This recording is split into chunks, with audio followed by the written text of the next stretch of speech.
Tuhan, mari kita bersatu di dalam doa. Bapa di sorga, terima kasih ya Tuhan, kami puji, kami muliakan nama Tuhan. Besar anugerah Tuhan yang boleh kami rasakan pada minggu ini. Kami mau mendengarkan kebenaran firman Tuhan. Berkati hati dan pikiran kami, agar kebenaran firman Tuhan boleh memberkati kami. Dalam nama Yesus kami berdoa dan bersyukur kepada Tuhan. Amin. Bapak Ibu saudara-saudara jemaat Tuhan yang terkasih, pada minggu ini kita mau mendengarkan firman Tuhan dari Filemon pasal pertama, dimulai ayat 8 sampai ayatnya yang ke-17. Filemon pasal pertama ayat 8 sampai 17. Kami akan membacakan bagi kita semua, demikianlah firman Tuhan. Karena itu sekalipun di dalam Kristus aku mempunyai kebebasan penuh untuk memerintahkan kepadamu apa yang harus engkau lakukan, tetapi mengingat kasih-Mu itu lebih baik aku memintanya daripadamu. Aku Paulus yang sudah menjadi tua, lagi pula sekarang dipenjarakan karena Kristus Yesus, mengajukan permintaan kepadamu mengenai anakku yang kudapat selagi aku dalam penjara, yaitu Onesimus. Dahulu memang dia tidak berguna bagimu, tetapi sekarang sangat berguna baik bagimu maupun bagiku. Dia kusuruh kembali kepadamu, dia yaitu buah hatiku. Sebenarnya aku mau menahan dia di sini sebagai gantimu untuk melayani aku selama aku dipenjarakan karena Injil. Tetapi tanpa persetujuanmu aku tidak mau berbuat sesuatu, supaya yang baik itu jangan engkau lakukan seolah-olah dengan paksa, melainkan dengan sukarela. Sebab mungkin karena itulah dia dipisahkan sejenak daripadamu, supaya engkau dapat menerimanya untuk selama-lamanya. Bukan lagi sebagai hamba, melainkan lebih daripada hamba, yaitu sebagai saudara yang kekasih. Bagiku sudah demikian, apalagi bagimu, baik secara manusia maupun di dalam Tuhan. Kalau engkau menganggap aku temanmu seiman, terimalah dia seperti aku sendiri. Amin. Bapak Ibu jemaat Tuhan yang diberkati, pada minggu ini kita mau merenungkan firman Tuhan dengan tema hidup sebagai keluarga Allah. Hidup sebagai keluarga Allah. Di dalam Kamus Besar Bahasa Indonesia, keluarga adalah ibu, bapak, dan anak-anak. Mungkin lebih dari itu. Keluarga bisa juga kita artikan anak kita yang sudah berumah tangga, mempunyai cucu, cucu juga bagian dari keluarga, istri atau suami dari anak dan putri kita, orang tuanya juga bagian keluarga dari kita. Itu keluarga secara umum. Keluarga adalah wadah di mana setiap anggota boleh saling memperhatikan. Setiap anggota boleh saling peduli. Setiap anggota keluarga boleh saling mengasihi, peduli, dan menopang satu sama lain. Sehingga keluarga itu utuh, keluarga itu kokoh. Ketika setiap anggota saling memperhatikan satu sama yang lain. Tetapi Bapak Ibu saudara-saudara, kalau kita melihat dan mengamat-amati situasi dan keadaan keluarga yang ada pada masa ini, banyak keluarga yang tidak saling memperhatikan sesama anggota, tidak saling peduli.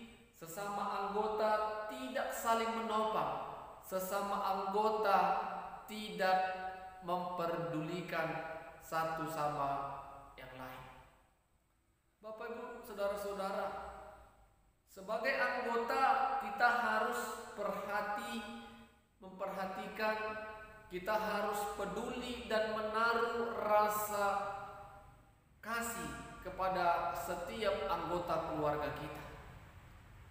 Kenapa pada saat ini banyak sesama anggota keluarga tidak lagi saling peduli, tidak lagi saling memperhatikan atau memiliki sikap ego yang tinggi?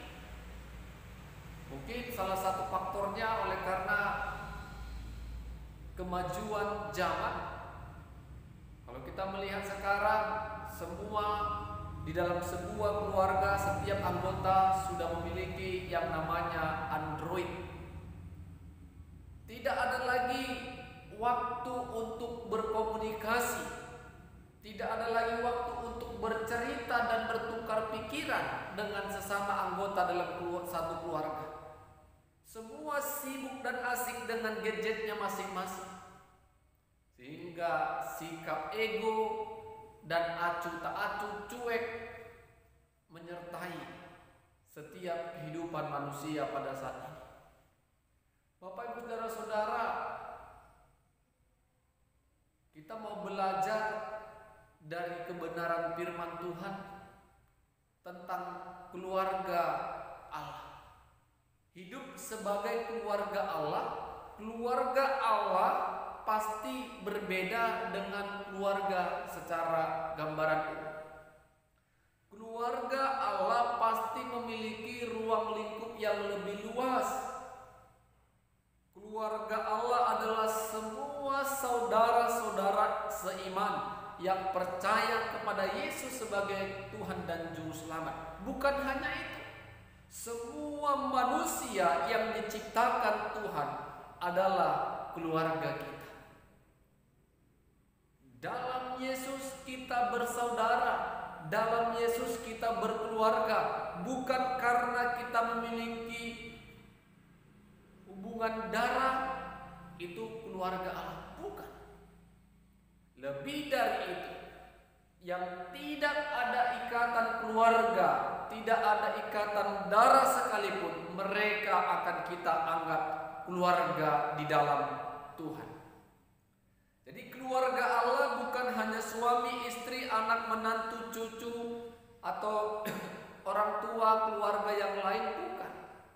Orang yang mengenal Kristus, orang yang percaya kepada Kristus, orang yang mengasihi Allah, itulah keluarga Allah. Bapak Ibu Saudara-saudara yang diberkati oleh Tuhan, kita mau belajar keluarga Allah pasti setiap anggotanya harus menaruh rasa kasih. Tidak mungkin kita menganggap orang lain keluarga kalau kita tidak sedikit pun memberikan rasa perhatian kepada mereka. Apalagi dikatakan mendoakan mereka. Mendoakan mereka yang tidak kita kenal dengan baik.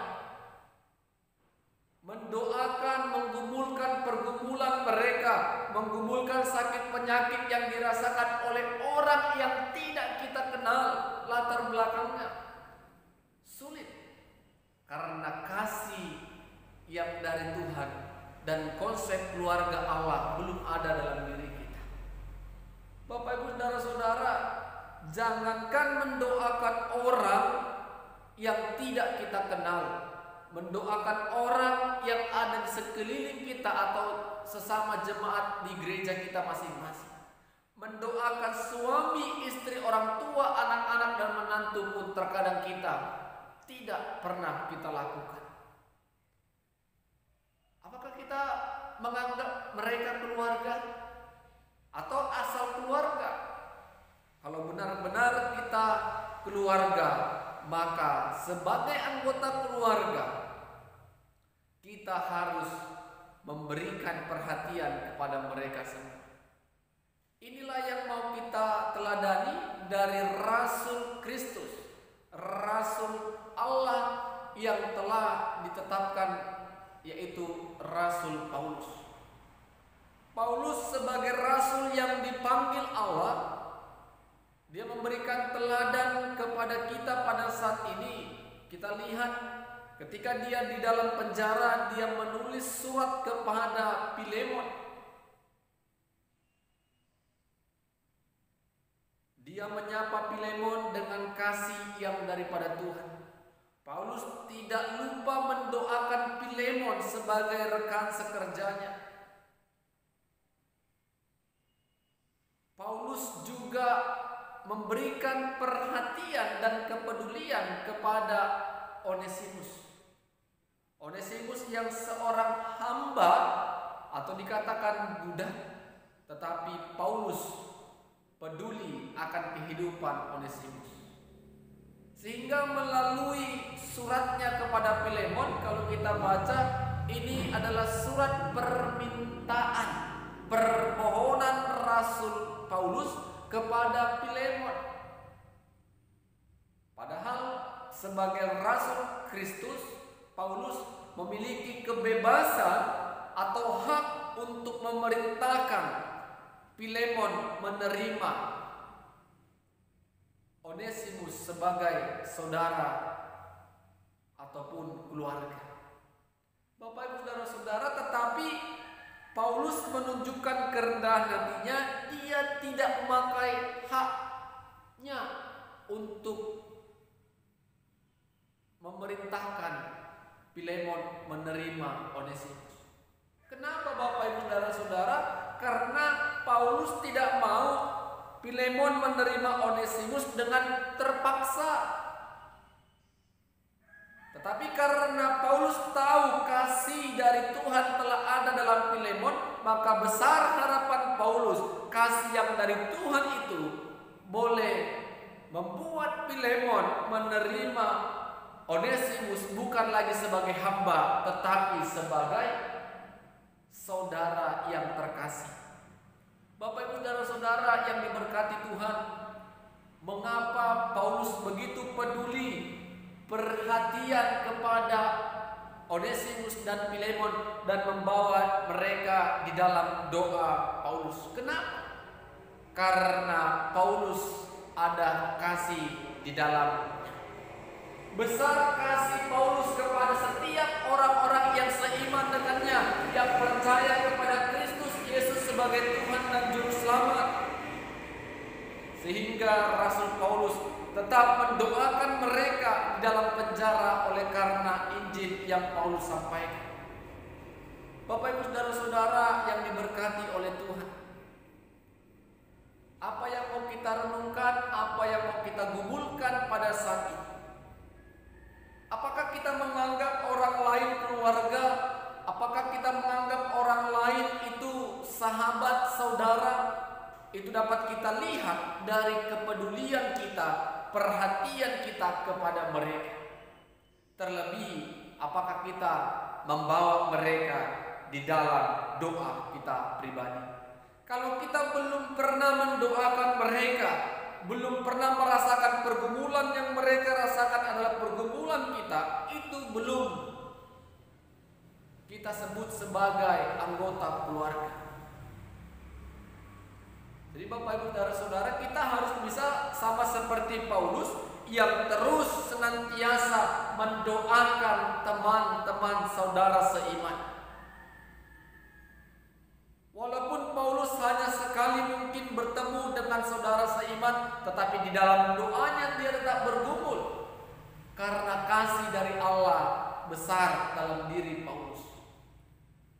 Jadi Bapak Ibu, dari teladan Paulus ini kita mau belajar untuk hidup sebagai keluarga Allah. Keluarga yang boleh memberkati dalam setiap anggota. Bukan keluarga yang bisa atau dapat menjadi batu sandungan satu dengan yang lain. Bapak Ibu saudara-saudara, memang sulit bagi kita untuk menganggap orang yang tidak ada hubungan ikatan persaudaraan atau ikatan darah, kita bisa mendoakan mereka. Sulit. Sebelum kita berangkat dari keluarga inti kita, maka tidak akan mungkin kita boleh mengasihi mereka, menjangkau mereka, dan memperhatikan dan menyebut mereka dalam doa kita, kalaulah anggota keluarga yang ada di sekitar kita tidak pernah kita doakan. Bapak Ibu saudara-saudara, Banyak orang yang bertengkar dalam keluarga oleh karena berbeda pendapat. Banyak orang yang bertengkar dalam keluarga karena keinginan-keinginan daging, sehingga keluarga tidak lagi menjadi wadah untuk bersekutu dalam Tuhan.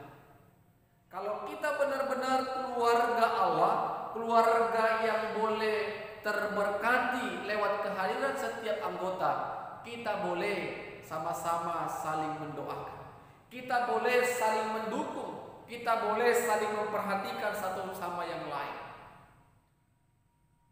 Jauhkan rasa ego, jauhkan rasa kalau dalam keluarga itu kita paling hebat, kita paling berpendidikan, kita paling banyak berpengalaman. Jauhkan itu. Karena kalau itu terjadi berarti kasih Tuhan belum menetap dan melekat dalam hidup kita. Kita mau belajar untuk hidup sebagai keluarga Allah itu yang bagaimana? Keluarga yang menaruh kasih, keluarga yang terus mendukung dalam doa, keluarga yang terus memperhatikan, keluarga yang peduli dan terus menopang. Sehingga hidup kita sebagai anggota keluarga di mana kita berada pada saat ini boleh menjadi berkat bagi banyak orang. Jadi Bapak Ibu Saudara, kita mau belajar dari surat Paulus kepada Filemon, bagaimana dia bermohon dengan sangat, dengan kasih yang dari Tuhan. Dia berharap Filemon menerima Onesimus sebagai saudara. Jadi kalaulah kita sudah memiliki hubungan darah, kita saling menghujat, kita saling membenci, kita saling memberi, menaruh rasa dendam, maka tidak akan pernah tercipta yang namanya keluarga Allah. Jadi Bapak Ibu Saudara, biarlah kasih yang dari Tuhan itulah yang memampukan kita untuk menjadi anggota keluarga Allah yang baik. Berangkat dari keluarga inti, kalau kita sudah mampu menjadi keluarga Allah dalam sebuah keluarga kita, maka kita akan melihat lagi seberapa besar kasih kita kepada saudara-saudara kita yang ada di luar sana, yang tidak kenal sekalipun. Kita boleh doakan mereka. Contoh kecil Bapak Ibu, di masa pandemi pada saat ini, kita boleh mendoakan mereka, mendoakan pemerintah, mendoakan tenaga kesehatan, mendoakan pihak keamanan untuk boleh mengatasi situasi yang sedang terjadi pada saat ini. Karena situasi ini bukan persoalan dan perkara mereka semata, tetapi pergumulan seluruh umat manusia di dunia, khususnya kita masyarakat Indonesia pada saat ini. Kalau kita tidak menganggap mereka keluarga, maka sulit kita untuk mendoakan mereka. Jadi biarlah kasih yang dari Allah itu yang menyertai, itu yang tinggal dalam diri kita, sehingga kita dimampukan Tuhan untuk bisa menjadi anggota keluarga Allah. Amin. Kita berdoa. Bapa di sorga, terima kasih Tuhan, firman-Mu mengajari kami untuk hidup sebagai keluarga Allah. Biarlah kasih yang dari Tuhan menyertai setiap hati kami yang mendengarkan firman Tuhan, agar kebenaran firman Tuhan boleh menjadi ketetapan dalam setiap kehidupan kami. Roh-Mu yang kudus memampukan kami untuk melakukan firman-Mu. Dalam nama Yesus kami berdoa dan bersyukur kepada Tuhan. Amin. Shalom. Tuhan Yesus memberkati kita semua.